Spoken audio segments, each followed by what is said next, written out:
No spin, no bias, no censorship. I'm Dan Wootton. This is Outspoken episode number 346. And breaking today, revulsion, disgust and growing anger across the Disunited Kingdom as the elite class, regime media and every single MP at PMQs refuses to acknowledge the brutal slaying of Wayne Broadhurst, the well-respected binman walking his dog in Uxbridge, West London, before being stabbed in one of the most horrific attacks I have ever seen.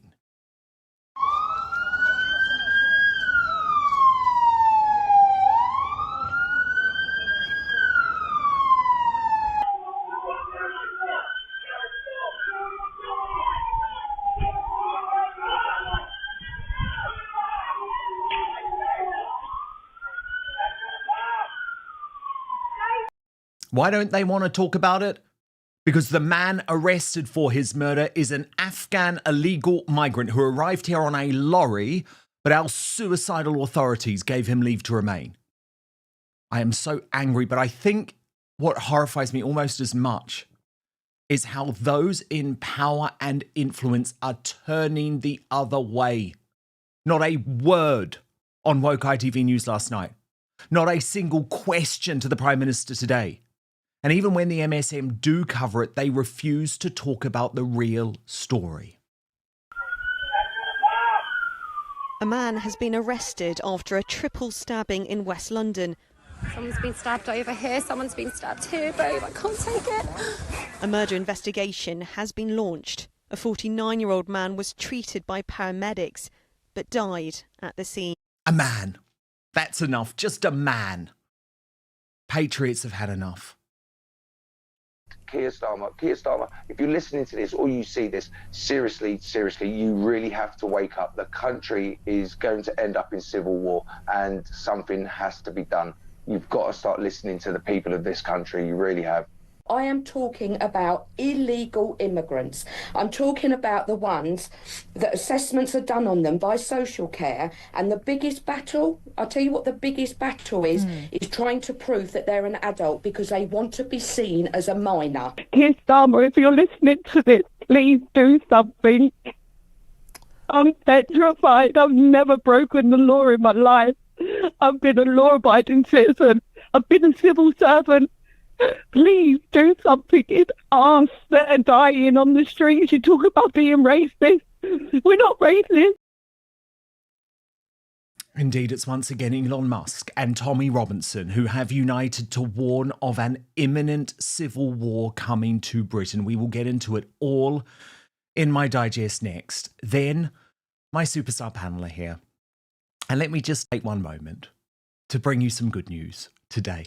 Because I am delighted to say we are all going to celebrate Father Calvin Robinson's big 4-0 together. Yes, I have waited so many years, Father, to work out your actual age. And finally, I've discovered it. So seriously, happy birthday, Father Calvin. How are you celebrating other than this? My father's over here in America visiting with me, so I'm spending time with my dad. Lovely, lovely. Well, we will talk more about you later, but isn't that wonderful? Father Calvin with us on his 40th birthday, and we saw him just there as well. Preston Bates making his debut on Outspoken. He is the contributor for InfoWars and Border Hawk News based in the United Kingdom, though. Also coming up on the show today, Dr. Scholar calls for the execution of Rupert Lowe and other white men as the left's race war tactics increase by the day. The Mike Graham crisis at Talk TV continues as The Sun withdraws its plans to take over the station.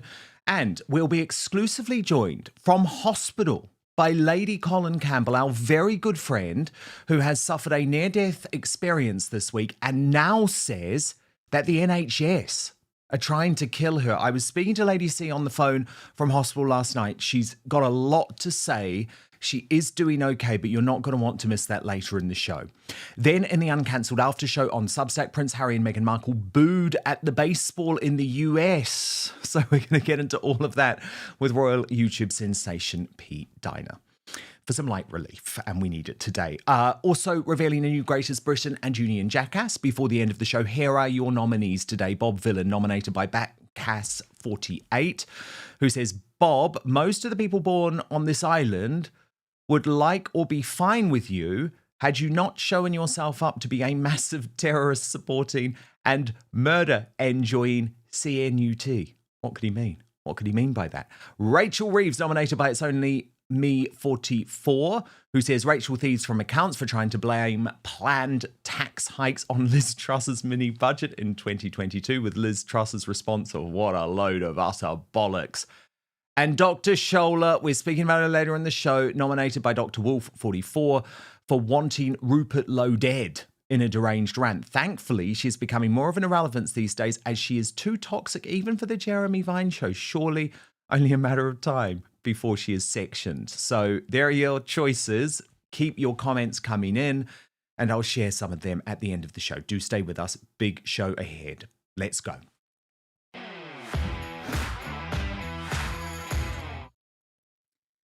They were the scenes out of a horror movie that have become all too familiar in the Disunited Kingdom. So familiar, in fact, that the elite class, our corrupted politicians who are to blame, and complicit regime media don't even want to talk about it anymore.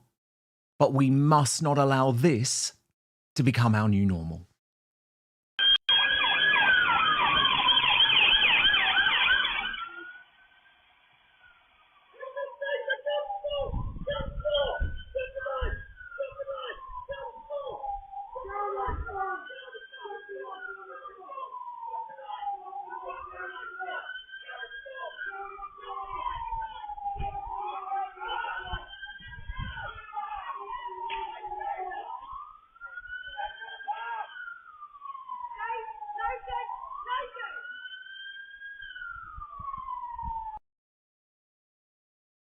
It's a madness. Someone's been stabbed over here, someone's been stabbed here, babe. I can't take it.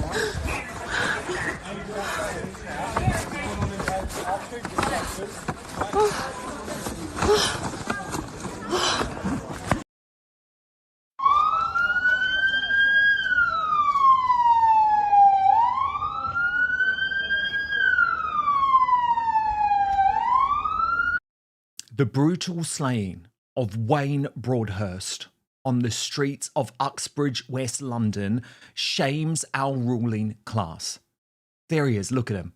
An honest patriot, council binman, who works hard, out for a walk with his dog in the early evening, only to be encountered by an evil 22-year-old Afghan illegal who shouldn't have been here in the first place. You know how I've been telling you? The murderers, the rapists, the terrorists, the drug pushers, they aren't just invading our country via the channel, but also on lorries. And that's how the accused arrived in 2020, only to be granted asylum. Asylum in order to kill Brits, just like Jihad al-Shami did on behalf of ISIS a few weeks ago. According to The Sun, the Home Office has confirmed that he had entered the UK in a clandestine manner via lorry and was granted leave to remain in 2022. The newspaper reports the triple stabbing on Midhurst Gardens also left a 14-year-old boy, come on, with injuries, and a 45-year-old man with life-changing injuries. The Afghan migrant was arrested at the scene on suspicion of murder and attempted murder. A witness told how the victim of the stabbing was very well known around the area. They said that a knifeman was chasing a man and a boy around the road, and a local man who was with his dog tried to stop it before he was allegedly stabbed. Another local told the outlet, he's a lovely guy, very gentle and peaceful. He was just trying to help, and it ended up costing him his life. Other locals claim to have witnessed an altercation between the injured man and the suspected knifeman after he came out of a house of multiple occupancy. A neighbour in Uxbridge claimed the man who died was a binman, describing him as the last person on earth that you would think somebody would want to go for. He's a binman. I've been here 2 years and would see him walk past the window. I still can't get over it. If we was 5 or 10 minutes later taking the dog out, would the same thing have happened? She added she had taken flowers and a box of shortbread over to his wife and said he was just doing the normal dog walk that he does every day. This murder by a migrant, an illegal migrant, has shook our country to its very core. Because we know Wayne could be us. He is us. He was us. He could be your father, your brother, your husband, your son. None of us are safe anymore on our streets because of the unrelenting invasion of our country. And it's breaking our hearts. As this caller to Julia Hartley-Brewer on Talk summed up in the most devastating of colour. The government are failing us. I'm so scared for my children. I have a 22-year-old son, and I'm begging him to move out of the country. Oh my goodness, I feel for you. What are these politicians doing to us? They're putting our children in so much danger. They're putting everyone in danger, and they're not doing nothing to help us. And that's the thing a lot of us feel. That, you know, how many is too many? They're pushing us to do something that we don't want to do. We are peaceful people. British people never revolt against their government. Yeah. They're going to push us through it because they're not listening to us. Our friends, our family are dying. I had a cousin murdered 20 years ago. It was stabbed to death, but nothing has changed, Julia. I'm so sorry, Sarah. I'm sure I speak for everyone listening and watching right now. My heart goes out to you, and that's the reality. I don't leave the house without a man. You're that worried. Everyone I know is getting stabbed. They're getting raped in parks. This is where I live, not where the politicians live. Do you think that's part of the issue, that they don't live in the real world? Keir Starmer, if you're listening to this, please do something.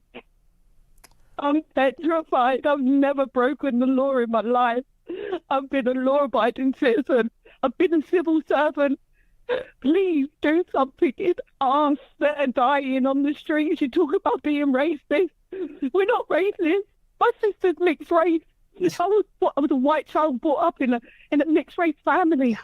Nothing to do with race. Exactly. When Elon Musk heard that call, he simply said enough is enough.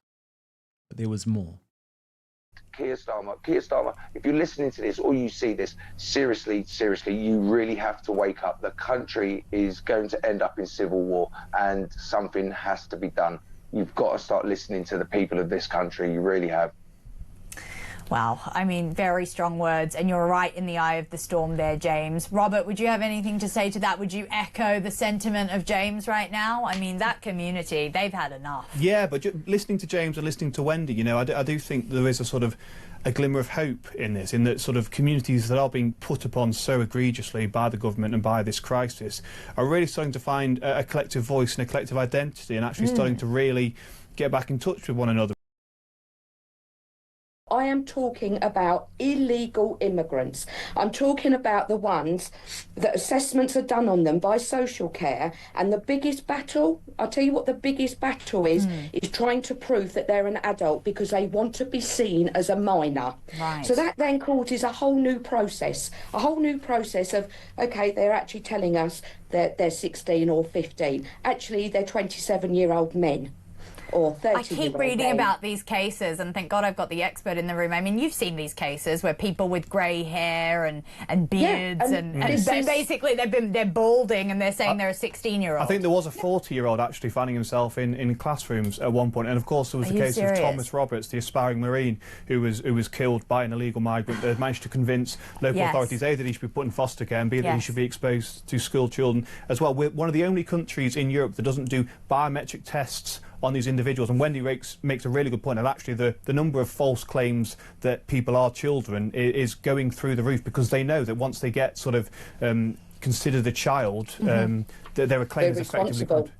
Exactly, and you know, we need to start doing biometric testing. We need to start checking teeth. We need to start making sure that individuals are who they say they are, because unfortunately the means through which they're coming into the country, we really don't know anything. I think only 2% of people that come across on small boats have actually arrived with passports. We've actually been able to corroborate they are who they say they are. You know, occasionally you get someone who's come in, we've said they're one name, and then subsequently down the line we've checked their name and it turns out they're a completely different bloke. So this is a situation where it's not just the boats coming across, it's the way in which officials and the state are actually then choosing to deal with these individuals. But how did the murder of Wayne Broadhurst happen? Well, the area of Uxbridge was forced to take on one of the largest migrant housing burdens in Britain. 1 in every 10 hotel-housed immigrant in the UK currently housed in Hillingdon, which does include Uxbridge.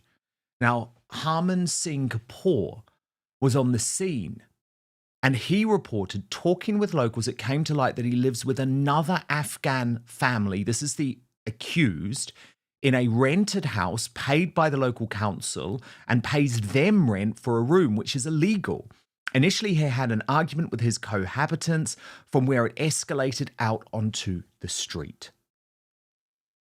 For me, though, one of the most shocking aspects over the past 24 hours has been the total failure of our mainstream media to treat this tragedy as the story it truly is. Here were the initial reports. A 22-year-old Afghan national has been arrested after a man died in a stabbing in West London yesterday afternoon.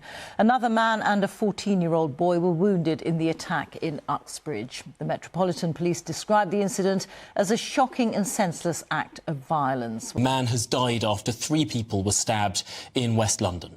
Police were called to a stabbing in Midhurst Gardens in Uxbridge at 5 o'clock yesterday. Well, sources now confirming to us that the suspect, the 22-year-old man who is in custody on suspicion of murder and attempted murder following this triple stabbing here, is an Afghan national. We're waiting to get more confirmation from the Home Office.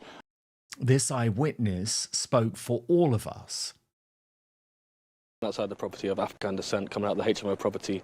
I know someone on the road, like I said, there was quite loud shouting and screaming, but when I got to the scene, all I saw was piles of blood. And obviously, I mean, it must have been very traumatic to see injured people lying in the street. It's horrible, but it's what we're getting used to here around here. It's happening far too much, and the government needs to put an end to it. And, I mean, in terms of this local area, you live locally to see this kind of really horrific event unfolding in the local area as well. I mean, obviously, it's got to be distressing. It's very distressing, but what's worse about it? Well, it's not becoming shocking no more. It's like becoming the norm, and that's what's really terrifying. If this happened 5-6 years ago, everyone would be screaming, there'd be uproar, but now it's just becoming like the normal, and that's what's scary about it, really scary. It is. It absolutely is. And what shocked me is then the cover-up began. Many pointed out Sly News started, look at this, burying the story right down its website. When the BBC eventually did report it, it decided to bury the real story. Look at that. Dog walker dies in triple stabbing as arrest is made. As Paul Joseph Watson pointed out, the video of that Afghan migrant feverishly stabbing some poor bloke who was just out walking his dog is one of the most disturbing things I've seen. Should be a national outrage and #1 story. Not a single story about it on the BBC News front page. And we know why. Because it didn't fit the agenda. And you can see that here. When Sly News did eventually report the story, they completely bury the fact that the man arrested should never have been here in the first place. A man has been arrested after a triple stabbing in West London. Someone's been stabbed over here, someone's been stabbed here, babe, I can't take it. A murder investigation has been launched. A 49-year-old man was treated by paramedics but died at the scene.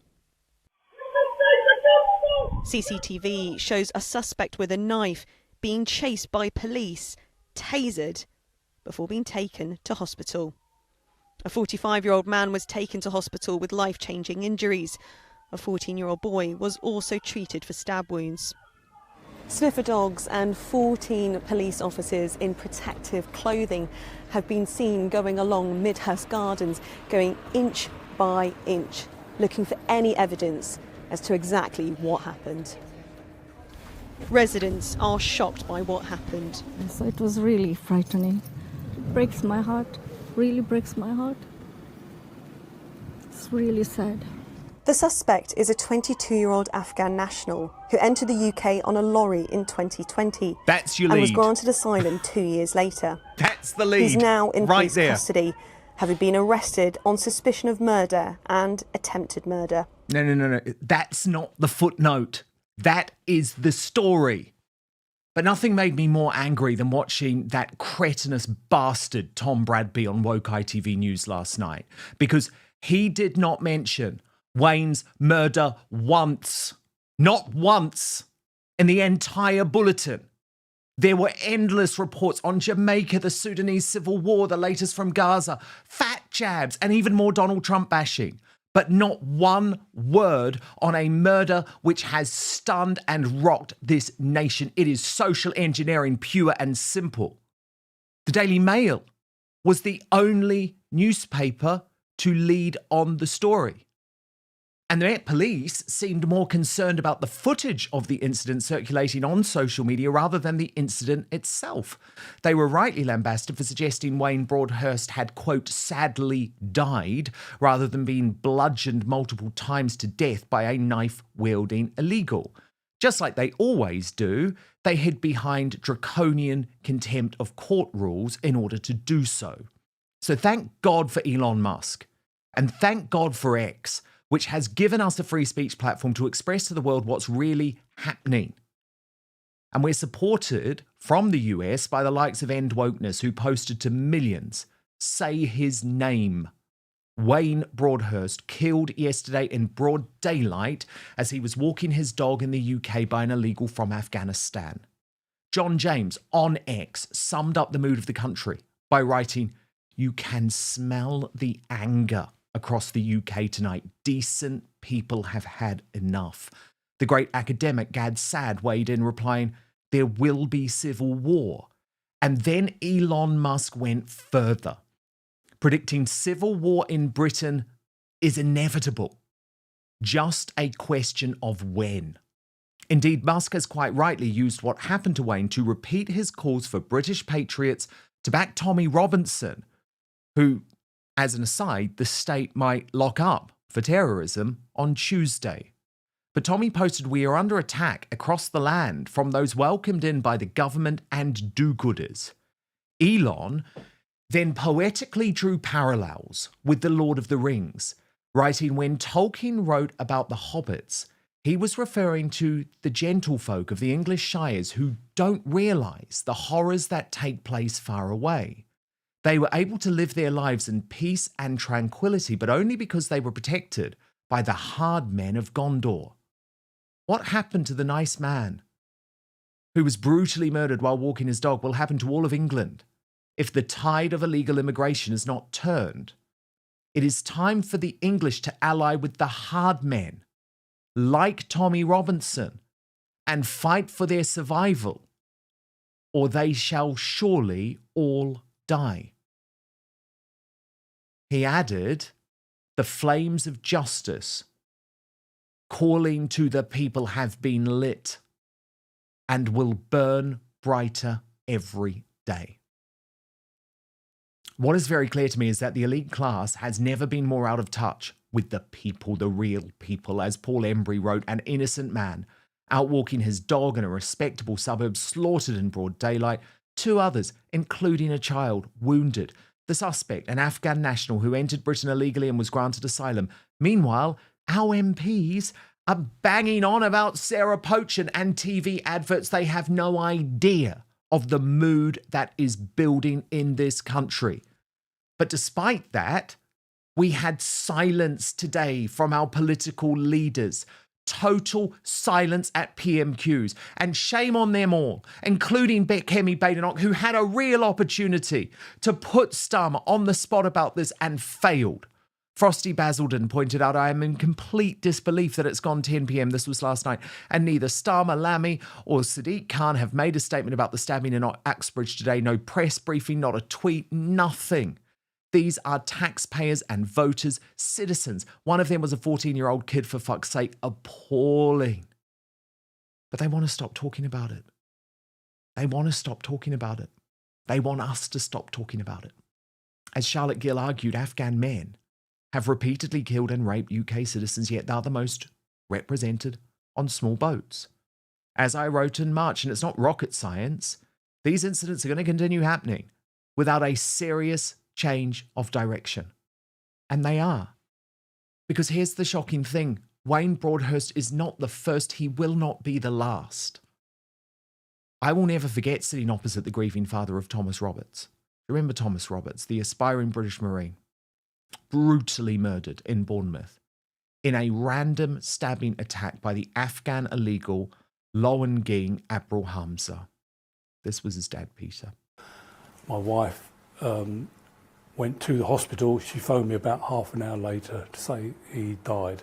I work in a mobility store, and I ran screaming through the store. They must have thought I was mad because I just couldn't believe it. I told your son's dead when, we only saw him the night before. So he was fine. And obviously, why this story is so infuriating is because his killer, his murderer, this absolute scumbag of a human being, Abdul Rahim Zai, was already a killer. He was an illegal migrant who should not have been in the UK. So we must keep talking.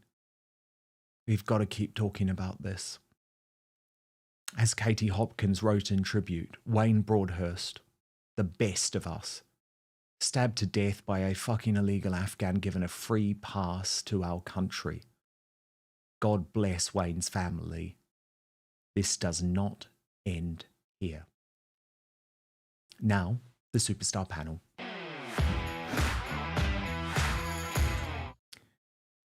Preston Bates and Father Calvin Robinson with me.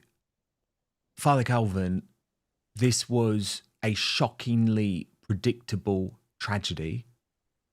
But the fact that this Afghan illegal arrived in the country in 2020 in a lorry and then was allowed leave to remain is something that should be the biggest story today in the country. Elon Musk understands that, but our elite class want to bury the truth. Of course they do, because they're afraid. They are petrified of something kicking off. Something will kick off. Of course it will. It's bound to. But they can't keep covering up the story forever. And it's not just this story. Every story like this keeps getting covered up in the same way. And there will be more. There will be many more. There will be more stabbings. There will be more abuse. There will be more instances of rape. These things will continue as long as we keep letting military-age men from third world countries invade our country without any repercussion. In fact, giving them leave to remain is absurd. We have criminals, we have, we don't even know who they are, entering our country unvetted, without paperwork, and we're allowing them to stay, which is essentially saying we do not care about our own people. That's what the establishment is saying. That's what the government is saying. That's what the mainstream media is saying when they cover this stuff up. They are complicit in all of this. I don't know if I agree with the likes of Elon Musk that there will be civil war, because the British people aren't armed.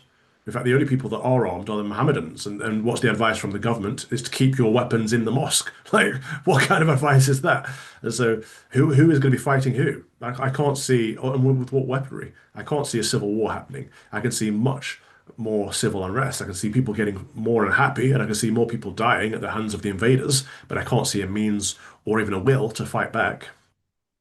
Preston Bates, your take. I think the story is really about immigration. It has really little to do with a stabbing, and it has more to do with the fact that the people that are controlling mainstream media just don't want us talking about how multiculturalism doesn't work, how we shouldn't share space and really a country with people who don't share Christian values, who don't share Western values. And so the more they can just downplay the story and make it about oh, a man was arrested for stabbing, he was a binman, he was this, he was that, and less about the fact that Afghanis are 122 times more likely, 47 times more likely to commit crime in the UK. Albanians 122 times more likely to commit crime in the UK, versus native-born English or British people writ large. The more that they can just make the story about just crime and not about immigration and culture, the more they're actually playing into the dividing and conquering they need to actually just displace all of the West and the seat of the West, which is England. 100%. And Father Calvin, it does not feel like a coincidence to me that on Tuesday morning, and we've got a special broadcast of Outspoken, Tommy Robinson faces a potential jail sentence where the British deep state will be able to forevermore label him a terrorist, because they know that with the backing of the likes of Elon Musk, this man is becoming a cultural leader to fight against the stuff in a way that our politicians are not, because not one politician raised the issue today in PMQs. It's almost as if they don't care about the people they're elected to represent, isn't it? As in regards to Tommy, they will continue to go for him, just as they're continuing to go for our friend Lawrence Fox. They'll continue to go for anyone who dares speak up against these issues and tries to rally the troops. I mean, what have these guys been doing? Just getting people out in marches and rallies, just getting people together and festival vibes to celebrate Britishness, to unite with each other against the foreign invasion. And so the establishment cannot have that. So they'll silence, they'll oppress, they'll even persecute them and prosecute people in order to prevent any kind of unity, because they do want us divided. As long as we are divided, as long as we are against each other, we're not against them. And this is the major problem, that the establishment, and I mean, I'm talking about the metropolitan liberal elite here, from both the elected representatives to the police force with their two-tier system and the judiciary, which is the same, to the mainstream or legacy media that refuses to cover these stories properly. All of them are at fault. And the ordinary, mostly working class British folk are the enemy of the state in this regard. And so we have to flip that back around and say, no, the establishment are the enemy of the people. But what are we going to do about it? And then, Preston Bates, we get the complete indignity of the fact that the British state, so us, right, the taxpayers, have today paid £500 to Habush Kabuto. He is the migrant from Ethiopia who sexually assaulted the 14-year-old girl after being here for just 8 days outside the Bell Hotel in Erping, which caused all of that unrest, which created the movement of the brilliant pink ladies all summer long. We paid him £500 to leave the country, right? We paid him for coming here on a boat, for sexually assaulting one of our young girls. And then, of course, the government apparently accidentally releasing him on the streets. And Shabana Mahmood, the completely corrupted Home Secretary, was boasting about it. This morning, she wrote, "Last week's blunder should never have happened, and I share the public's anger that it did. I would like to thank the police for rapidly bringing Mr. Kabuto into custody and the public for their vigilance. I have pulled every lever to deport Mr. Kabuto and remove him off British soil. I am pleased to confirm this vile child sex offender has been deported. Our streets are safer because of it. If you come to this country and commit crimes, we will remove you." Well, I replied to this saying, they have committed a crime simply by being in the country. You absolute cretinous danger. The Afghan illegal who illegally entered the country just brutally murdered Wayne Broadhurst. It's too late then, FFS. We see what you're doing to us. And Rupert Lowe added, put those same levers millions of times and we might start listening. Because the point is, Preston, it's too late. It's too late to deport someone once they've sexually assaulted a 14-year-old. They have broken the law simply by arriving on a small boat. So they should either be locked up for that immediately or deported. And this is what I was just getting back to earlier. We're making the bigger story about the minute details here. When we just talk about, oh, now Shabana, who we're supposed to trust, has just deported one person who should have never been here, versus the fact that there's millions, perhaps millions of people that shouldn't even be in this country. In the United States, it's tens of millions of people. And look what a competent government can accomplish when it works for the people. That's really what we should be talking about. The British people are paying taxes at some of the highest rates in the West, and they're getting some of the worst services for government anywhere in the world. And so that I disagree with Father Calvin that there's not going to be a will for people to resist and there won't be an uprising, because everyone has a breaking point. And we're getting now at a civilizational level to a breaking point, not just here, but as Dr. David Betts of King's College has said, when it breaks out anywhere in the West, it's going to be contagious and it'll go to the next proximate area. I think he was thinking about France. But I just don't see how people can be constantly gaslit at such a large level for such a long period of time and then just continue to live as if the sky is red when it's clearly blue.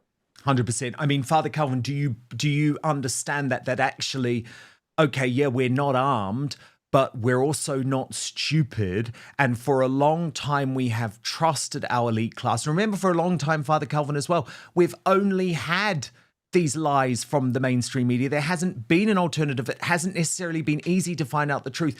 That is changing. And there is this anger that is growing. It's already too late. I mean, the demographic changes have already taken place. Within our lifetimes, Britons will be a minority in the whole of Britain. Mohammedans will be a majority. Christians are already no longer the majority. Like, it's already too late.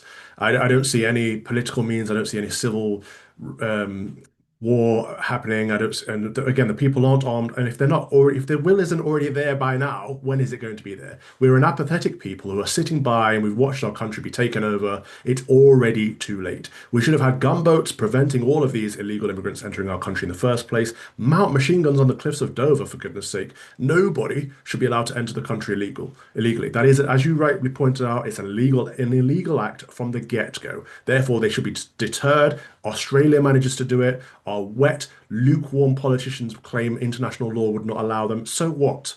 People are breaking international law by coming into the country. Like, do whatever you can do to protect the people of the country. If someone's in our country for 8 days and they're already raping a minor, for goodness sake, we are already failing the young girls of our country, our daughters, our nieces, our sisters. We owe them more. And again, I think it's already too late. I can't see anything changing at this point. It's not a case of people will eventually wake up. They should have woken up already. And of course, the two-tier justice in the United Kingdom is something we now see every single day. But one of the most egregious examples today has truly left me dumbfounded. It's horrifying. So you know Dr. Scholler, who is someone who has been on my list of one of the worst Britons in the world for the past 2 years, someone who I actually think hates this country so much, hates the white population so much, simply should not be here. And it doesn't make me racist to say that, it makes me sensible, has now advocated for the execution of the serving MP Rupert Lowe because he's white. Of course, because deep down, she's a terrified little weasel. She's tried to back away from that claim, but it is abundantly clear what she was trying to do. And I'm going to take you through this conversation now. So Rupert Lowe posted, if you're deliberately excluding white people because of their skin colour, then you need to accept an undeniable fact, you're a racist. That was, of course, after the Sarah Poach and Reform UK row. Dr. Scholler responded, white people do not experience racism at any structural or systemic level of society. White race created racism for the benefit of white people to deny black and brown people an equal value of life and liberty. Caucasity of claiming a false equivalence of racial oppression as whiteness personified, you're a barefaced liar, Rupert Lowe. It then continued when Lowe argued that he didn't think all foreign criminals should be deported. He said, for the most heinous, most horrific, most monstrous, I support restoring the death penalty. That's when Dr. Scholler replied, then execute white criminals by death penalty first. See, she's the racist. She is the racist. Rupert Lowe did not say for a single second that he wanted black or brown criminals. He was simply talking about the fact that illegal immigrants who have committed heinous crimes. But she made it about race. And she went on, there are more heinous, horrific and monstrous white criminals than there are foreign criminals. I'm against the death penalty, but for you, Rupert Lowe, I'll gladly make the exception. A clear threat. I think we can all agree that, right? And as Rupert Lowe said, Lucy Connolly was in prison for months over one foolish social media post. Let's see what happens here. Leo Kearse weighed in, saying Dr. Shongbong Bing Bamu clearly loathes Britain. She came here by mistake and can't afford to return home. We must prioritise her humanitarian resettlement so she can live amongst people she doesn't relentlessly berate. Honestly, I would put so much money forward to that crowdfunder. Let's get Dr. Shola home. Matt Goodwin added that she was calling for the death of a member of parliament. So to me, this one was very, very clear. You just know if this was Lawrence Fox, if this was Tommy Robinson if this was Katie Hopkins advocating for the execution of Diane Abbott or Dawn Butler or Belle Ribeiro Abbey, there would be hell to pay and they would be arrested. But Rupert Lowe has now been informed by the Met Police that they will not take this further. He said Lucy Connolly was sent to prison. Shola has no action taken. I will pursue this two-tier policing at its finest, prompting Shola to respond, bring it on, Rupert Lowe. Even the Met Police sees through your lie. Not only did I not threaten you with death penalty, I don't care about you. You're so desperate to be a victim. Coming from the ultimate victim. I departed from my principled stance against death penalty for you if you execute white British criminals first, following your call to execute foreign criminals. You're just another racist, anti-Muslim, Islamophobic bigot who weaponizes the public office to incite hate. Carry on. Well, of course, I was very clear on this. Dr. Shola is the racist here. Dr. Shola is the anti-white race baiter. And we've got to start acknowledging that. So she then responded to me, writing, "Hey, dumbass Dan Wootton, it's better to keep your mouth shut and appear stupid than open it and remove your doubt. Your comprehension of the English language is sorely lacking, but I expect no less from intellectual dishonest frauds like you. Making an exception for Rupert Lowe by agreeing to depart from my principled stance against the death penalty as long as he executes white British criminals first, who are more heinous and monstrous than foreign criminals, isn't calling for execution of Rupert Lowe. It's calling out his duplicity and double standards. You walking, talking oppressor masquerading as a victim. On a lighter note, do I finally make number one of your UK most hated list? I was offended. I came third last time. And to be honest, you're making a good go of it, love. But as I say, I want you on the plane. I want you out. I want you out because you are going to spark a race war, and that is what you are trying to do. And the thing that sickens me, let me bring my superstar panel in, Preston Bates and Father Calvin Robinson. Preston, the thing that sickens me is this is a woman who has the red carpet rolled out to her by the mainstream media. Good Morning Britain, Jeremy Vine. She's an extremist. You know, we saw all of this during COVID when BLM happened in the United States. And when I step back and think about the race war that they're desperate to launch because that's their only idea to divide and conquer us, it just tells me how desperate they are, how bad their ideas are, how they've given up completely on the idea of a social contract and good governance. And it tells me that if they're this thirsty to cart out some retard racist, and try to make us all feel bad by using the racist word, which has no impact anymore. I mean, you have people like Nick Fuentes who are saying, if racist means that I'm not going to get stabbed and I'm going to have a nice home and a nice area to live in, fine, call me a racist. And like, that's very popular with almost all Gen Z and almost all the millennials. It's catching on with X. It's really the white boomers who are the last to kind of catch on here.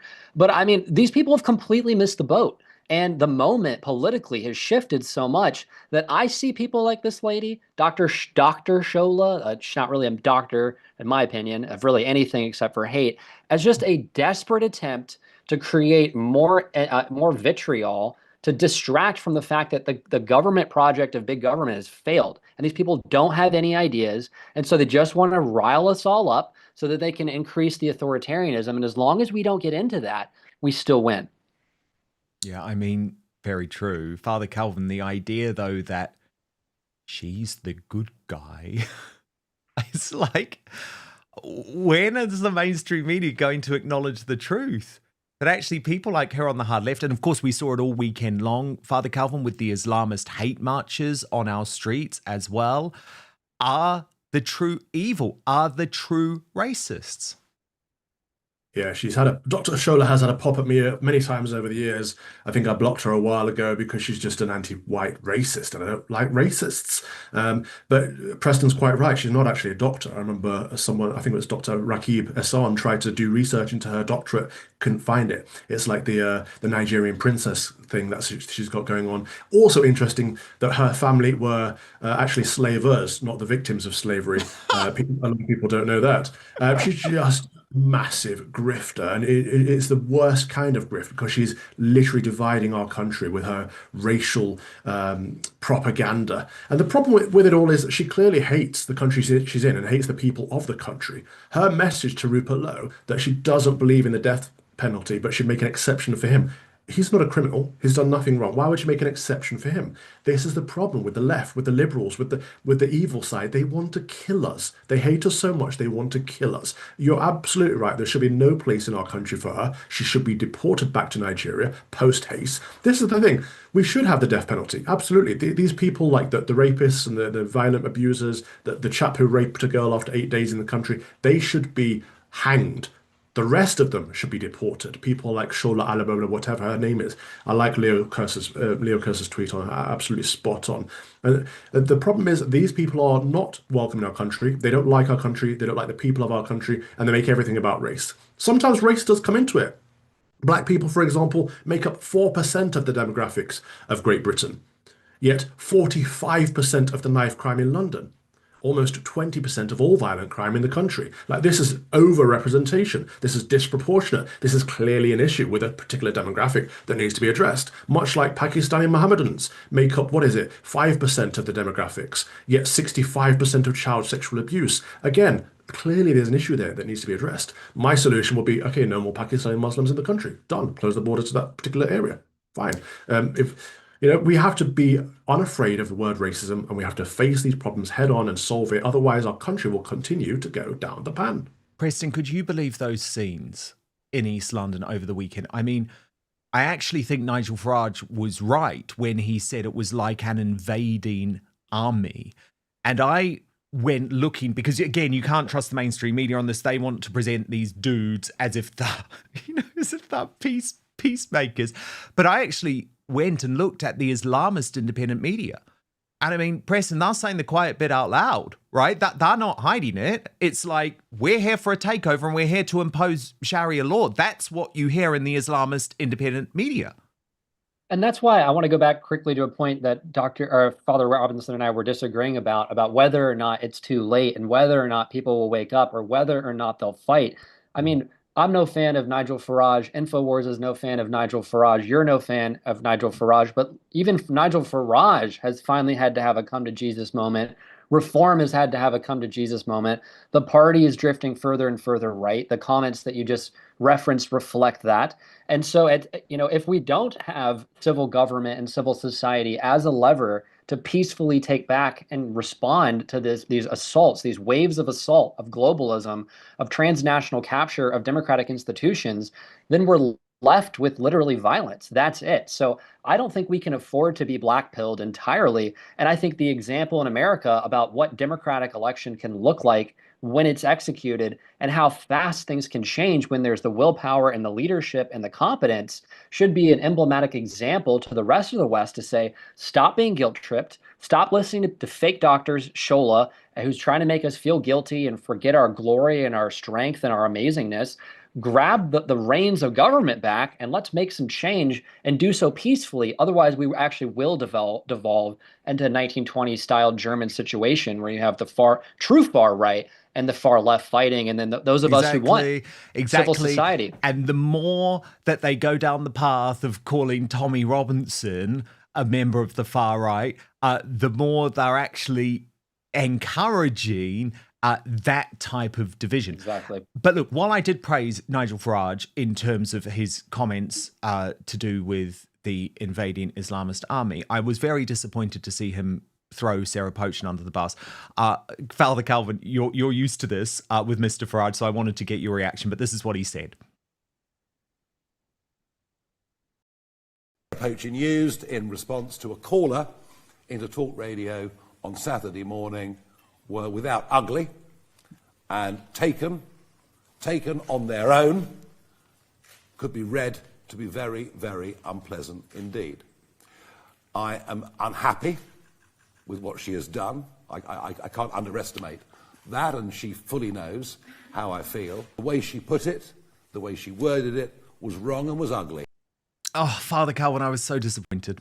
I was so disappointed because that has a chilling effect. It was very similar to what Nigel had to say about you and Lawrence Fox after our respective departures from GB News. And what it does is it says to everyone in Reform UK, be careful. Be careful, because I'm going to turn at you at any point. Even though Sarah Pochin was expressing, maybe inartfully, but expressing what the vast majority of Reform UK members and voters believe. He's such a pillock, honestly. He's always, I'm not like other girls. It's so wet. I'm tired of it. I'm sure other people must be tired of it too. Like, he just so badly wants to be liked. He puts distance between himself and everyone else at all times. I'm not like that. They're the racists, not me. Look, just own it and say, look, and be loyal to your people. And it's stand by people and stand up for people. It's so, it's just, there's no word for it other than wet. It's massively disappointing. Every single time he gets an opportunity to stand up for his people, he throws them under the bus to protect himself. To who? The left already hate him. They will always hate him. He's not going to appease them. He keeps wanting to feed the crocodile to be the last one eaten. They're already trying to eat him. Wake up, Nigel, for goodness sake. Yeah, I was disappointed. It was very, very disappointing. Preston, were you? 100%. I mean, we've reported InfoWars on Nigel Farage for a long time. I don't know anyone who works there who's a big fan of his. You know, America finally has strong leadership. That's what we want to set as an example for the West. This country desperately needs strong leadership, and many people would be hard pressed to say that Nigel Farage is a strong backbone that this country needs to get it out of its dire straits.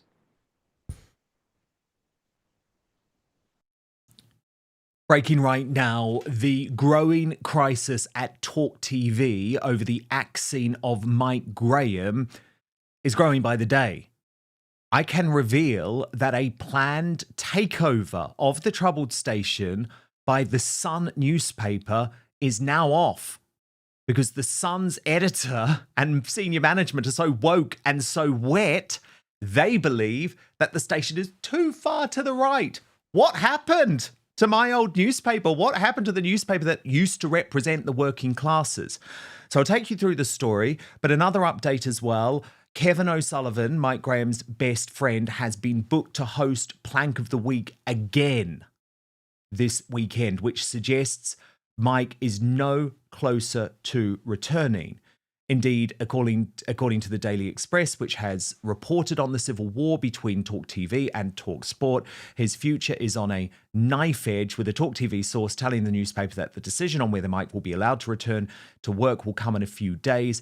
He is expected to be axed, but might go and start his own project away from the channel, which of course he should do. I've been saying this all week. Like, the fact that they've even suspended you, that they're putting you through this hell, is reason enough for you not to stay at this sinking station. And I take no joy in saying that. And as you've seen this week, I play the best clips from Talk. There's some great people there, and I do support them. But unfortunately, when you have management that have been completely infiltrated by the woke mind virus, it's very, very difficult to do your job. And this is where the Sun link comes in, because I don't know if you'd noticed, Mike Graham in recent weeks had increasingly been promoting on air at a very, very regular set of intervals, the Sun. Here's an example.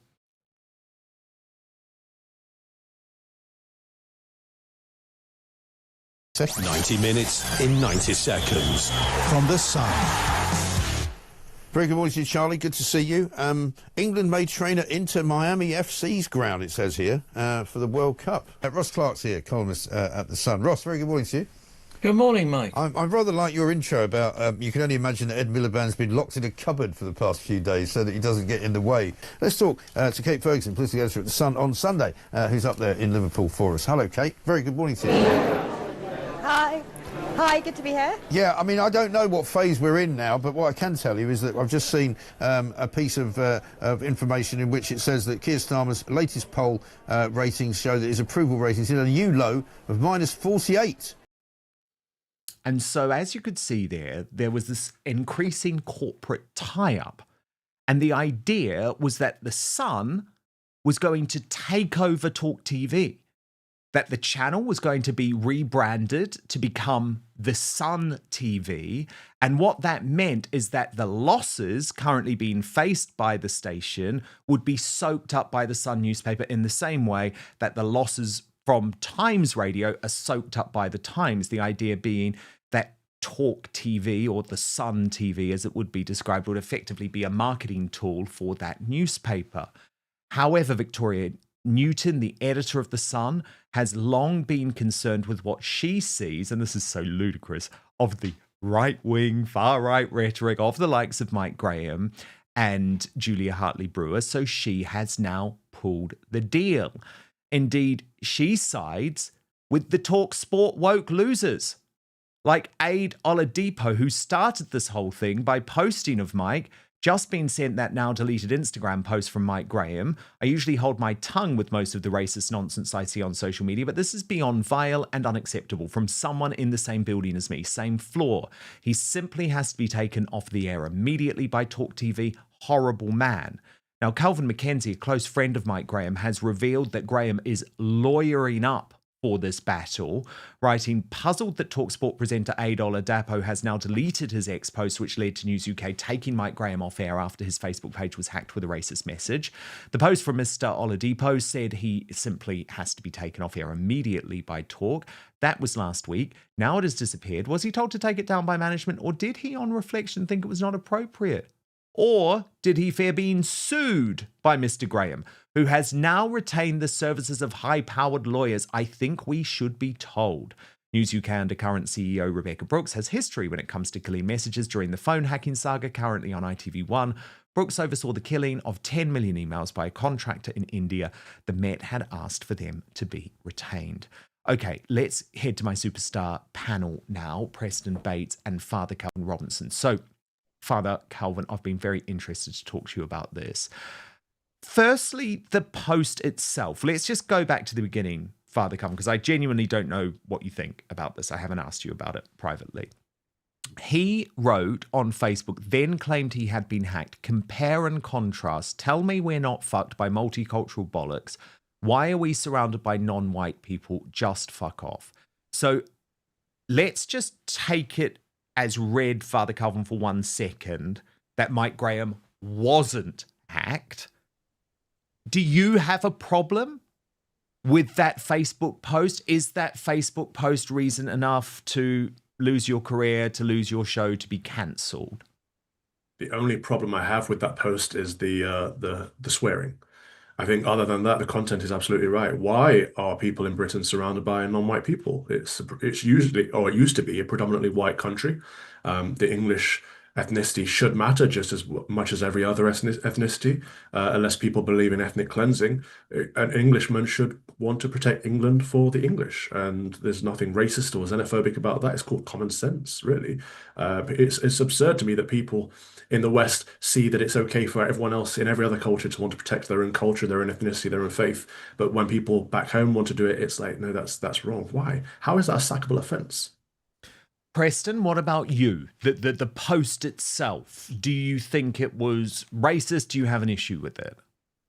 I don't have a racist with it. I mean, he's in the opinion business, so him giving an opinion is kind of the job. I don't mind the swearing either, because you could tell there's real passion there. And I don't disagree at all with Father Robinson's point about the ethnicity of the English being preserved and protected. I think his crime in that post was saying the obvious part, which we agree with, out loud, that directly, that boldly, for everyone to see.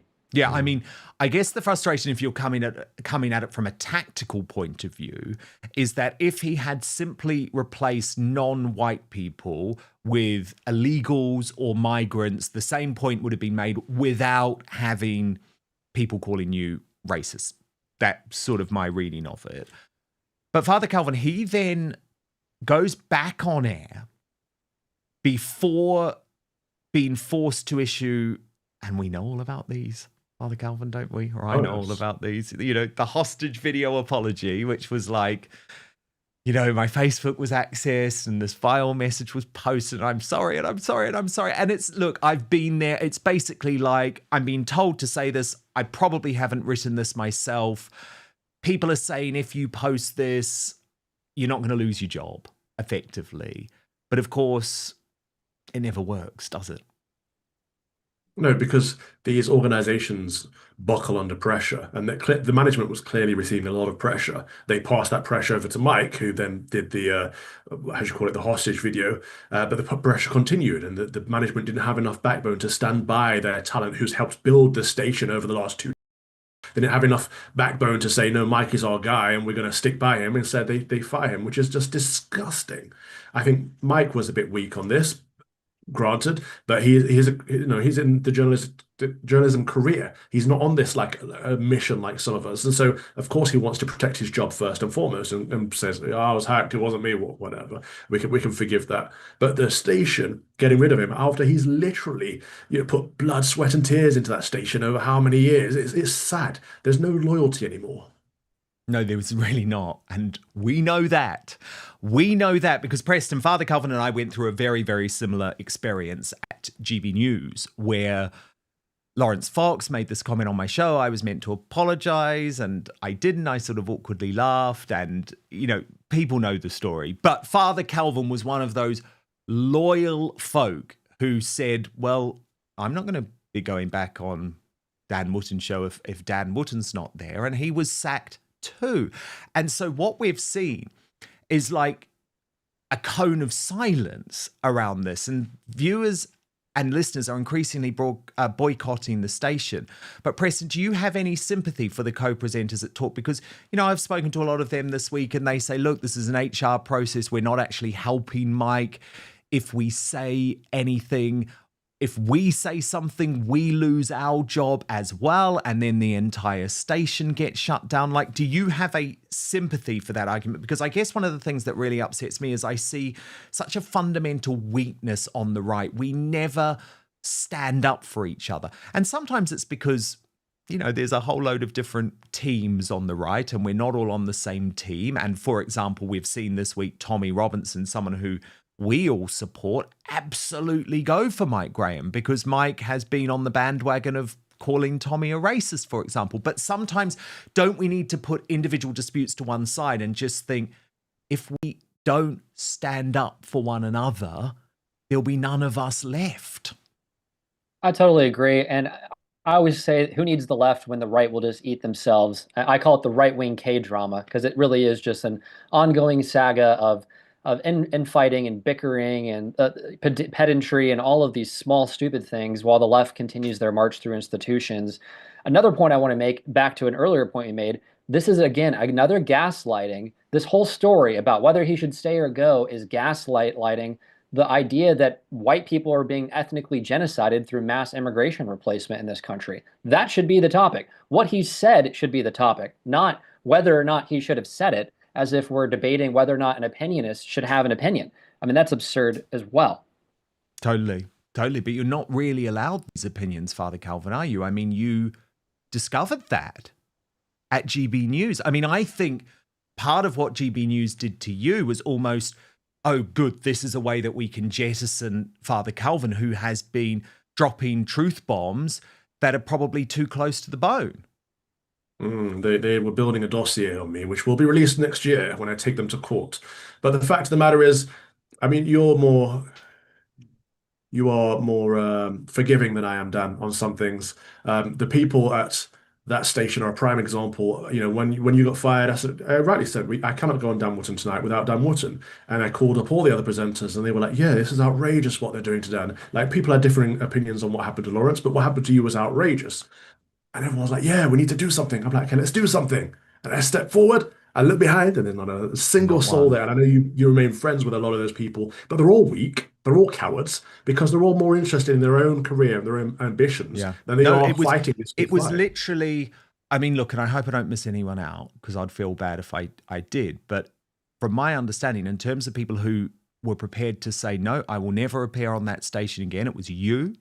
It was Megyn Kelly, who still has never gone back all of those years later. And I know they're constantly trying to get her on, and Samantha Markle as well. But I guess where I'm more forgiving, Father Calvin, is that like people do have mortgages to pay, right? They have kids to feed. So But that's how they get you. This is why people aren't standing up for Mike. This is how they get you. They leverage some worldly thing that means nothing over you, and then we all fall apart, and then the left continues to win. Because we're not allowed would to have your the conversation. argument, Calvin, just on a practical basis with this one, sorry to interrupt, I'll let you continue, but would your argument be if, for example, because Mike's two best friends have like stood in for him, which is quite a clever ruse of the station management, right? Because it's like, oh, well, if Kevin O'Sullivan and Jeremy Kyle are standing in for Mike Graham, Mike must be okay with that. And other people have said to me, yep, Mike's okay with it. He's still friends with them. But is your argument that if Kevin O'Sullivan and Jeremy Kyle had said, nope, we're not hosting that segment, it becomes much harder for talk to stay on air, and it puts the pressure on for Mike Graham to come back? 100%. The pressure has to go somewhere. The pressure right now is on Mike. The pressure should be on Talk TV. And so all of Mike's friends should say, no, this is not okay. Because what it means is none of them can have this conversation right now. And this is the problem. None of them are having the conversation, as we just heard, that there are too many non-white people in Britain. Like, that's a conversation that needs to be had. There's too much illegal and legal migration to Britain. The demographics are changing very rapidly, and within our lifetimes, the country will no longer be the country that we all grew up in. That's a conversation that needs to be had. But now that the pressure is on Mike, it means none of the other presenters will ever dare have that conversation. And what they should do is turn it around, flip it around, and say, actually, no, we're not going to cover for our friend's show. Like, put him back on his show. And if Talk TV want to fire them all, well, they can't do, can they? So people need to realize they have more power. Yeah, if we operate as a collective, please do. Yeah, I mean, I think another point here is just the effectiveness of alternative media. I mean, look at both of you two. You guys have created your own alternative media powerhouses. InfoWars, where Alex Jones kind of pioneered alternative media and still has syndication on radio and broadcast. And they're still trying to make him guilty by association with a $1 billion non-dischargeable debt, but he has his backup studio. So my broader point is, if we continue to play into their strategies of saying media is going to be centralized, we're not going to have decentralized alternatives, then by peer pressure and by social credit and all these other things, people shrink away from these kind of critical moments. But I think the dam's already broken, guys. You guys have proven, we've proven that there's alternatives and that these conversations will be I had. say, come on over, Mike. Come and join the party, because actually, it was, who was it? Carol McGiffin said to me on the show, well, Dan, that would be competition for you. I'm like, hell no. Hell no. Like, we need more people in this space. And I was like, I want to host the debate between Mike Graham and Tommy Robinson, right? How good would that be?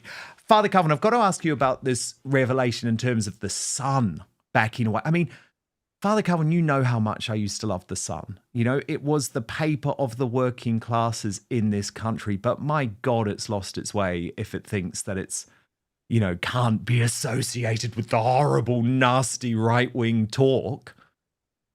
Yeah, there is no right-wing mainstream media in the United Kingdom. I learned this when I left GB, or when I got fired from GB. In the Times said, "Can we come around and do a story?" I'm like, of course, thinking the Times are centre right, and they did a massive hit job on me. The Daily Mail have been against the British people for the last few months. The Telegraph. There's like one. I think Alison's the only person there that's actually Alison Pearson, right-wing person. They came for me, you and Lawrence recently, Right. and it seemed to be they came for us almost as like trying to do us down because they're threatened by the independent media, which was such a shame, because I've probably viewed the Telegraph as the best of a bad bunch. You know, There was a time, Dan, I used to have the Telegraph and the Daily Mail on the phone every day asking me to write, and now we're like persona non grata. They've shifted to the left, and I don't know why that is. I don't know if that's because they think that's where the market is, and they're massively losing their audience, both print media and television media. You know, as we see the numbers, they're dying out before our eyes, and independent media is taking over. And so, of course, we are a direct challenge to them. So on the one hand, they want to defeat the challenge, but on the other hand, they're trying to find a new audience. But for the people like the Sun, who have always been on the side of the working class, to suddenly turn against people that represent the working class. Julia Hartley-Brewer, again, she's been on my case recently, but I love her to bits. Mike Graham, Kevin, the people that talk, that is the one outlet left. Yeah, Andre Walker, I think, is really good. Russell Quirk, Peter Barnes. You know, there are Alex Phillips.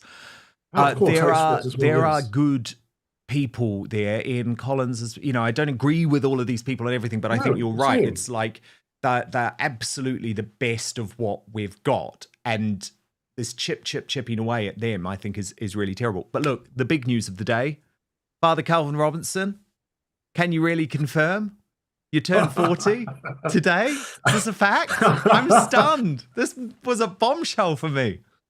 I can confirm it, yes. I have been very quiet about my age for a long time, but it's a big milestone. So putting vanity aside and, yes, trying to celebrate, I'm 40 today. It's astonishing. Time flies, man. I remember your 40th like it was yesterday, Dan. Yeah, how do you look back at your 4 decades on Earth, Father Calvin? Are you happy with what you've achieved? Genuinely, I'm so blessed. I really am. I've met everyone I've wanted to meet. I've been everywhere I've wanted to go. I've done everything I've wanted to do. And I'm only like halfway through my life, God willing. And so it's like, yeah, I've got other missions I want to get on. But I feel like if I died today, I get that message that we should all thrive for. Well done, good and faithful servant. And so I'm pleased. I feel very blessed. Have a wonderful time with your dad. I'm just so delighted that I now know your birthday. I'm going to have to add it to my birthday calendar and your age, because I didn't know. People are always like, how old's Calvin? And I'm like, he won't tell me. He just will not tell me. So this is great. This is great. When I saw it this morning, I was like, oh my goodness, has Lawrence Fox like betrayed you or something? I didn't know if he was allowed to post it, but no, it was great. It was funny. It was no one knew for the longest time, and Emma Webb was the one who betrayed me. Bless her. She leaked it out there, but you know, it's nothing. Men need to grow old gracefully. I think women hide their age. 40 is great. 40 is great. Well, look, happy birthday, Father Calvin Robinson. We adore you, and the Outspoken audience adore you. And Preston Bates, so brilliant to have you on Outspoken for the first time. It was great to meet you at Unite the Kingdom, and I hope you come back very, very soon. Thank you both so much. But now it's time for the uncancelled interview. Lady C, you are still the most beautiful, sophisticated, most well-turned-out woman in Britain, even from your hospital bed. But are you okay? I'm not okay, Dan, if the truth be known. It's an absolute disaster.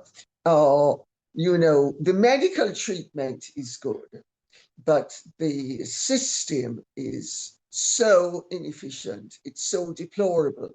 They were supposed to have, the hospital was requested day before yesterday by one of my surgeons in Brighton to send over my scans. They didn't do it yesterday morning. They faithfully said they would do it by midday yesterday. They didn't do it at all. And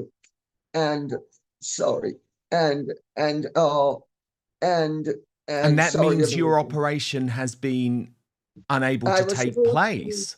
I was supposed to have been operated on today in Brighton. I'm still at St. Thomas's. I'm blocking up a bed that has, they cannot do the surgery here. Then I caused a big fuss. So, and then with the, whatever team it's called, I'll tell you what it's called. It's called the subject access, because they have, the NHS, their system, And notwithstanding the fact that I'm in agony every time I move. I was going to say, so you are in excruciating pain at the moment, Lady C. Every time I move. If I don't move, I'm in discomfort. But if I move, it's excruciating pain. And notwithstanding that fact, the NHS has been perfectly prepared to keep me here blocking up a bed and preventing me from having surgery done by another doctor in another hospital, because they can't be bothered to send the scan. It's as simple as that. It's disgraceful. And how have they justified it?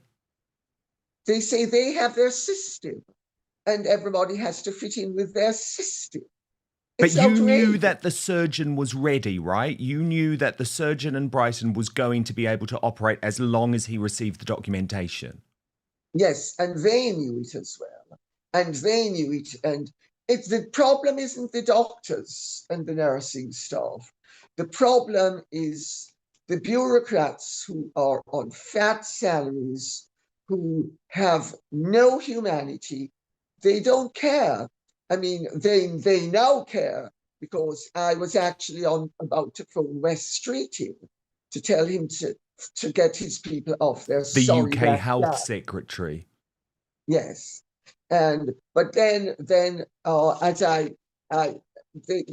the subject access team seems to have kicked into high gear somewhat, but they want me, for instance, Mr. Stott, who's the surgeon who would do me in Brighton. They want me to provide them with his email address, notwithstanding the fact that he has contacted them on the National Health Service to demand my scans. And I don't have his email address. I mean, the whole thing stinks to high heaven. This country is not fit for purpose, let me tell you, in this situation. I've pointed out to the doctors and the nurses, if this were Iraq and I were an Iraqi woman and they were all Iraqi authorities, everybody in this country would be up in arms about the fact that a 76-year-old woman is being deprived of the possibility of having her condition cured, because they can't be bothered to actually function in an emergency. And they can take days or weeks, it turns out. It's sick. It's sick. What they should be doing in minutes. And no one's prepared to talk about this. And this is what makes me so angry, Lady C, because for a long time, I have said the NHS is not fit for purpose. It's not something which we should go around as a country pretending is some brilliant service. It may have been decades and decades ago. It's not anymore. It's bankrupting us. And actually, you're not even getting the treatment that you need. Something has to change. And it's stories like yours which hopefully will make people wake up. Because what if this was their mother, their wife, their sister who was being denied this surgery? They don't care, because they have it's not the medical part team.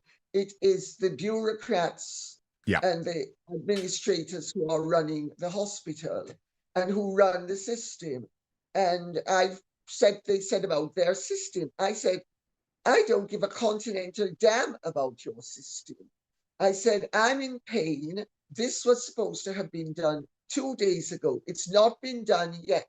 You don't have an excuse for doing it. This is outrageous. I need you to get your asses into high gear. It's unbelievable. And Lady C, there's been a lot of concern about you because, of course, the Sun and the Mail ran with the story that you had been rushed from this event to hospital after this fall at an event. Now, you looked absolutely stunning at this event. There you are. And I believe that was not at that event. This was at another event. That was fine. I was there with Amanda, and I went to Bushra Fakuri and her son Malik Fostock's exhibition at the Mal Galleries. that was a week or two ago. Got it. So this was her I- event at a hotel in central London. And what actually happened? Well, it's very chic, it's very fashionable, it's very decorated, and you walk into this screening room, and it's black on black. The floors are black. Dark. There are little light things from up down. But so you walk into a room, and of course you acclimate yourself by, looking to see how the land lies. Well, the land lay very plainly. It was that I was being put in the front row, and there was somebody seated nearby where I was sitting, and their legs, obviously when you sit, your legs protrude. So rather than step over their legs, I went to circumvent their legs, little realizing that there is a drop. It's not a step, it's a drop of between 12 and 18 inches. And I stepped into the abyss. Oh, God. And I was immediately catapulted down.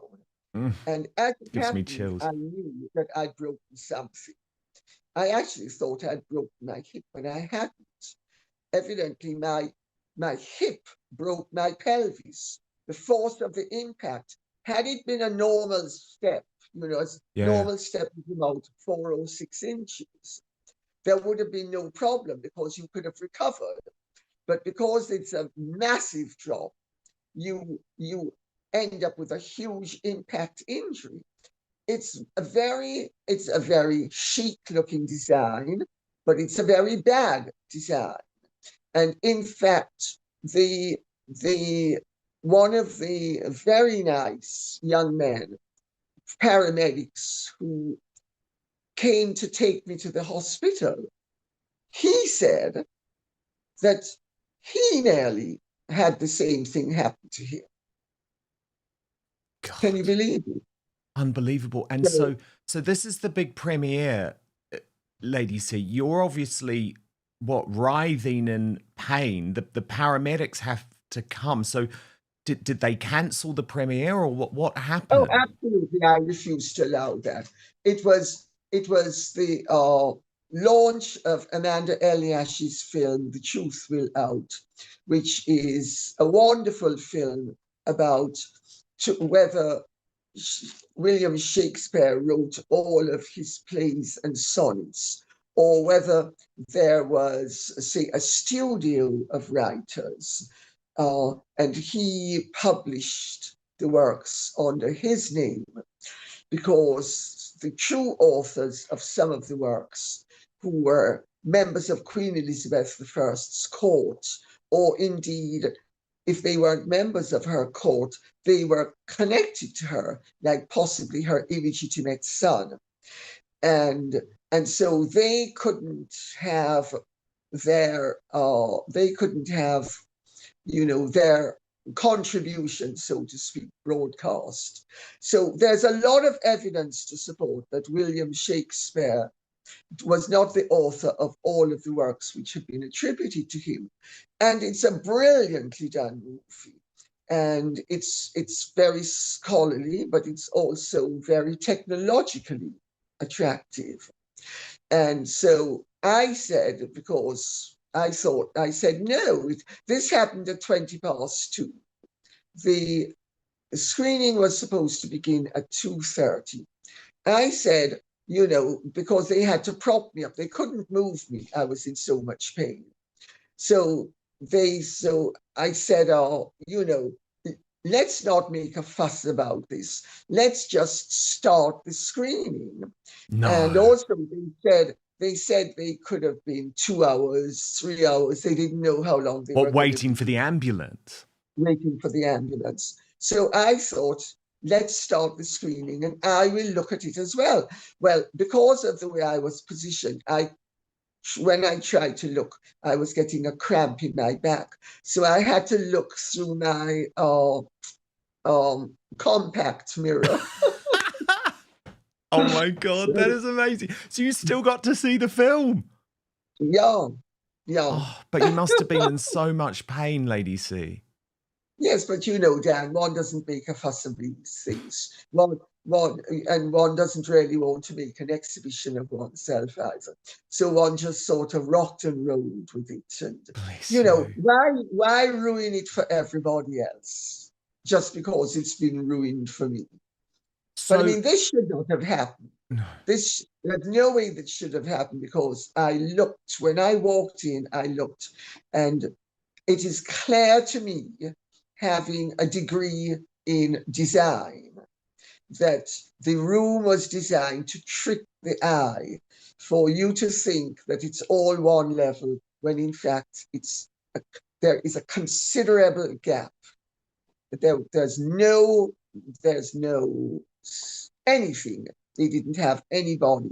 And have you heard from the Soho Hotel? Have they apologized or said they're going to look into this at all? Well, they got in touch with my son yesterday. He has not got in touch with them. But ironically enough, Kit Kemp is a good friend of one of them. So she phoned up Maggie, and she said, Maggie Giedemal, you've met Maggie Giedemal. She phoned up Maggie, and she said she'd heard about this terrible thing and terrible accident, and she was going to phone me. And so, if she phones me, fine. I mean, I prefer that this be resolved nicely and civilly, you know, but I mean, they really do have to change the design, because I haven't been killed, but somebody else could be killed. And there is no way, as the doctor said, there is no way, irrespective of your age, that you fall directly 12 to 18 inches onto a hard surface, that you're not going to break something. And the irony is, I have osteoporosis in my hips, but it's my hip that broke my pelvis. So my hips are obviously still in good enough nick that they didn't break despite the impact. Wow. Well, the hips don't lie, as they say, Lady C. The hips don't lie. They hit again, you know, the hip hit against the pelvis. Yeah, but you could have been killed. You could have been killed. It's terrible. Well, yeah, it's sweet of you to say, but you know, I have to say the pain, though, is excruciating. Every time you move, it's tremendously painful. And they have me on morphine and all sorts of other painkillers. But they don't really take the edge off the pain when you are moving, because it's every time you move, it's as if it re-breaks the pelvis again. Oh my God. So, oh my God. Really, so you need this surgery. You need this surgery ASAP, because what is the recovery process? Have you looked into that at all after the surgery? How long are you going to have to be hospitalized for? I am, well, this again, the St. Thomas's doesn't do pelvises, they do hips. And they brought me here thinking it was my hip. So they have been in touch with St. Thomas's from Sunday evening. There was the possibility that I would be transferred to St. Thomas, to King's College, and operated on Monday morning. So they said, you can't eat breakfast in case. And that didn't happen. It hadn't happened yesterday either. So my son, Dima, got himself into high gear and found Mr. Stott, who ironically enough was trained by the top guy at King's College who would deal with me. So I'll be in very good hands no matter what. But there is a total absence of information. Nobody's in a position to give information because nobody is engaged, and the system prevents engagement. I mean, it is, you couldn't make this up. This, if this were Iraq, and I were an Iraqi woman, and it was Iraqi medical team, everybody here would be up in arms saying the Iraqis are inhumane, they're torturing this woman, because I am being tortured every single time I move. It's torment. They literally can't move me. Well, it's a disgrace. We're going to make sure that this, West Streety knows about this. But I also pointed out to them on Sunday, I said, this needs to be done as quickly as possible, because I can't poo, because they can't move me to put anything underneath me. They can't wipe me up if I poo. I said, it needs to be done as quickly as possible, so thereafter I can poo. I have a catheter in that yesterday they managed to, somebody managed to put it so elevated that for the whole of the day, the fluid wasn't going into the bag, it was going into my bladder, back into my bladder. I mean, that's the only mishap that I've had medically here. But the system does not allow for access, for cooperation. It is, so it's not that the information is there, because the information has been there since Sunday evening. It's that the information is here, but nobody is allowed to access it. Disgrace. It is a disgrace. It is a disgrace. And I'm just glad that I'm in a position to call time on this tune, because can you imagine the thousands of people that this sort of thing happens to every day? They don't have a platform. They don't have a voice. You know, they can't ring up bloody West Streety and say, you know, which I was about to do, you know, get yourself into high gear, but hopefully the information will be sent today. Because really, questions should be asked in Parliament as to why, in fact, I may actually, when I hang up from you, I may consider asking one or two MPs to ask questions in Parliament as to how something like this can happen.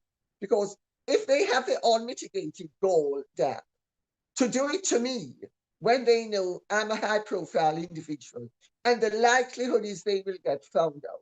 Can you imagine how much worse it is for people who have no profile? 100%. 100%.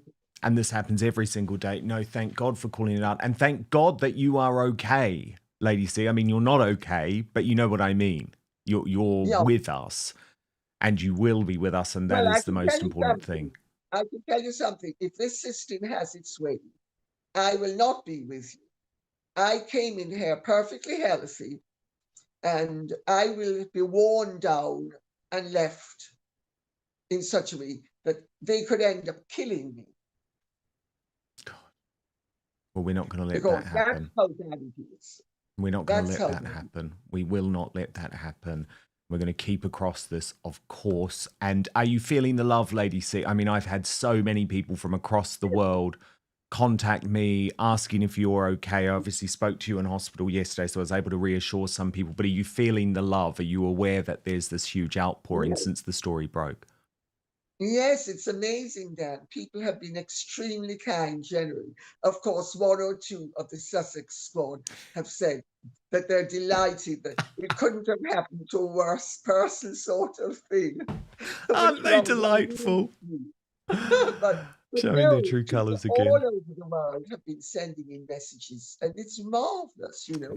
People are by and large very kind.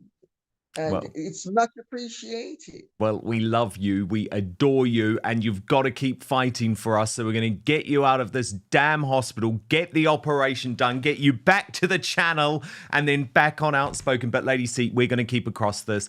We love you lots. Stay strong, and hoping that you get this surgery within the next 24 hours. Thank you, darling. Thank you. And may I thank everybody who has sent messages.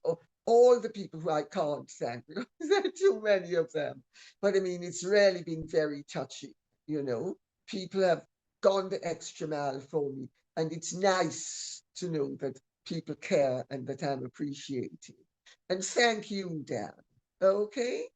Mwah.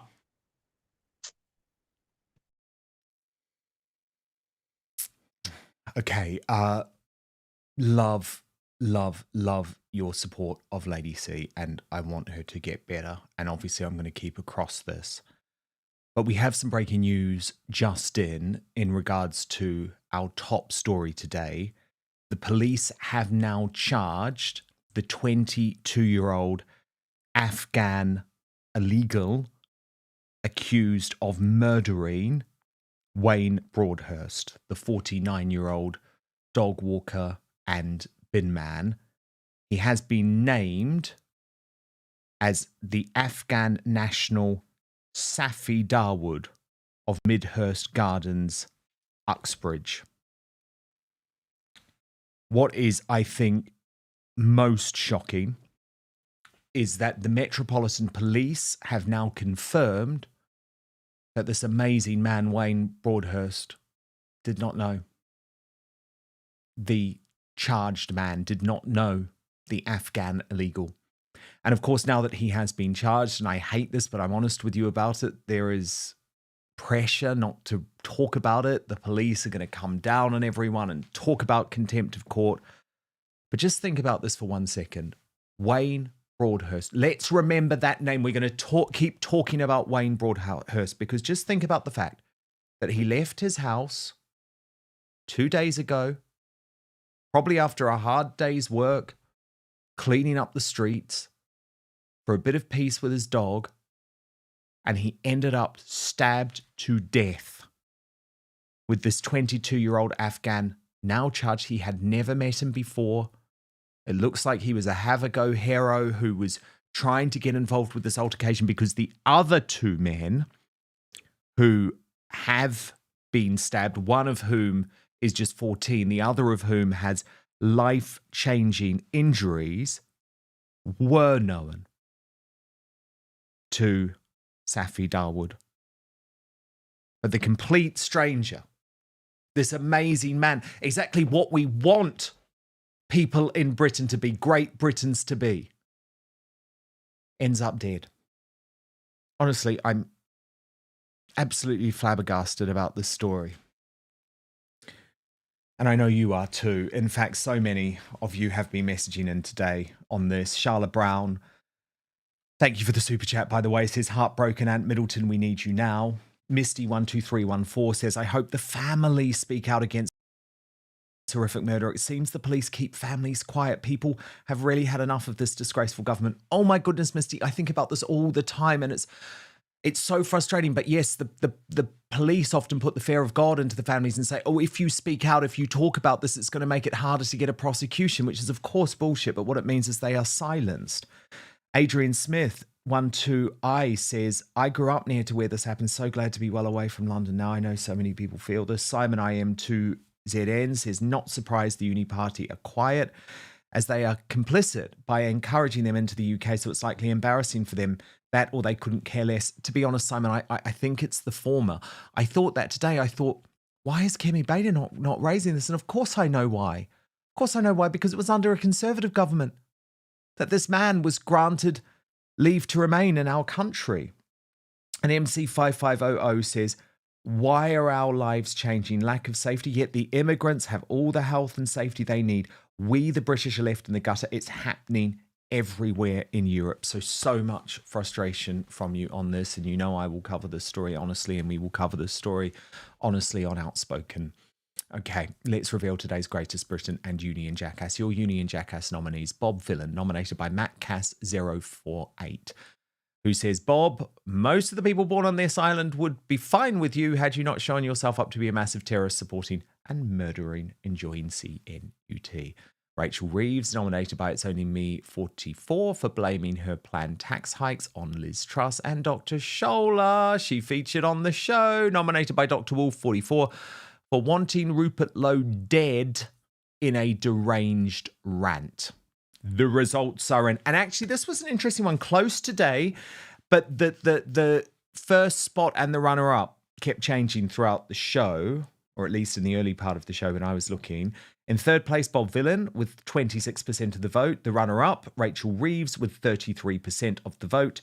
But your winner with 41% of the vote, the truly despicable Dr. Shola. And of course, there could only be one man to be our Greatest Britain today. It's Wayne Broadhurst, nominated by Sarah Booth, who said slaughtered by an illegal Afghan immigrant whilst walking his dog near his home in Uxbridge, who tried to break up an attack on a middle-aged man and his son. Just an ordinary bloke, a bin man, but a decent family man who tried to be a good citizen. Rest in peace. I'm totally rocked by this. I know you are too. Wayne Broadhurst, thank you. Thank you for stepping in and doing what was right. But this man shouldn't have been here. Okay, we're moving over to Substack now for the uncancelled after show with P. Diner. You can join in at www.outspoken.live. But we will be back with you tomorrow, 5 p.m. UK time, 1 p.m. Eastern this week, 10 a.m. Pacific, just because of the daylight saving change. I'd love you to subscribe to our podcast, Dan Wootton Outspoken Podcast, which is available on Apple Podcasts and Spotify. Hit subscribe if you're watching on YouTube. Turn on the notification bell so you'll be alerted to our new episodes. And now more than ever, I promise to keep fighting for you.